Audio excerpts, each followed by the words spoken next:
Es sorprendente que hayan pasado 50 años desde que pinté este cuadro. Y me ha sorprendido porque, haciendo cálculos así muy rápidos, tenía 24 años cuando pinté el cuadro y era el año 65. Eso quiere decir, pensando y dándole vueltas a la época, que un niño, con toda franqueza un niño, con una enorme voluntad de ser pintor, con cierta experiencia, sobre todo por haber pasado mi infancia con mi abuelo, que era pintor, y conocer todas las pequeñas habilidades del oficio, pudiera tener esa concreción con lo que estimo que este cuadro tiene, porque me he tomado unos minutos de contemplación, sobre todo para mi sorpresa.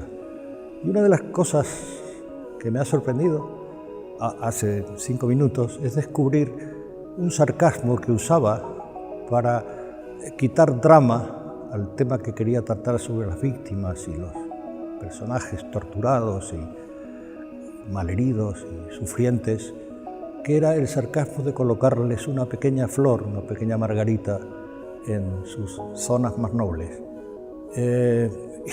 Eso lo había abandonado, lo abandoné hace muchísimos años y me lo acabo de encontrar junto a otra constante en casi toda mi obra, que es la caligrafía, es decir, el homenaje a la palabra, pero a una palabra que distraiga, que llame la atención y que atrape al espectador. Teníamos la discusión casi permanente de qué manera podríamos atrapar a la gente para poder dialogar, es decir, para llamarles la atención en algo.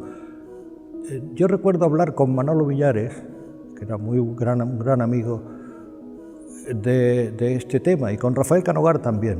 Aquí ya, pese a la diferencia de edad que teníamos, 5 o 10 años en algún caso, hablábamos siempre de ese tema de cómo atrapar con el cuadro.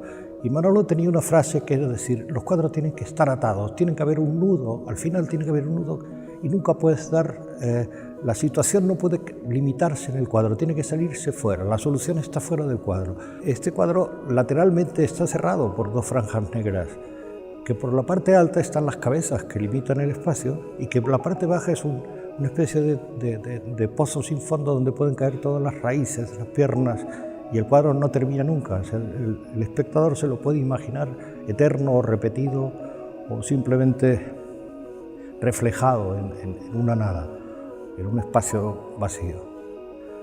Teníamos esa obsesión porque lo que queríamos era comunicar, y comunicar de una manera que hasta cierto punto era peligrosa y diría que tramposilla, porque en el fondo había, más con la literatura, pero había una censura brutal por aquellos años y corríamos peligro de ciertas represalias, sobre todo para los que nos dedicábamos al arte y éramos jóvenes. Y ese tipo de represalias teníamos que burlarlas de alguna forma y trampearlas, es decir, engañar también a la censura. Había un engaño constante para no sentirte represaliado y tener que marcharte otra vez y volver a salir y a estar perseguido.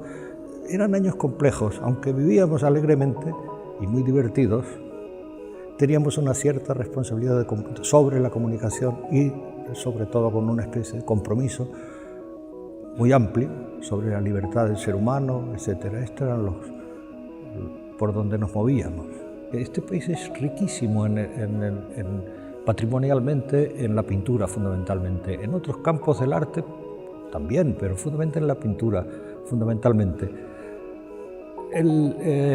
Yo alabo y admiro esta idea de que se continuaran y que se arrancaran de nuevo a través de la historia las colecciones reales, que fue uno de los temas más interesantes que tuvo el poder de aquellos años, en donde los reyes compraban obra y eran los mecenas, y de ahí se formaron el Prado y tantas otras colecciones y tantas ayudas que hicieron de este país lo que actualmente es uno de los primeros del mundo en el campo de la plástica y de la pintura esencialmente.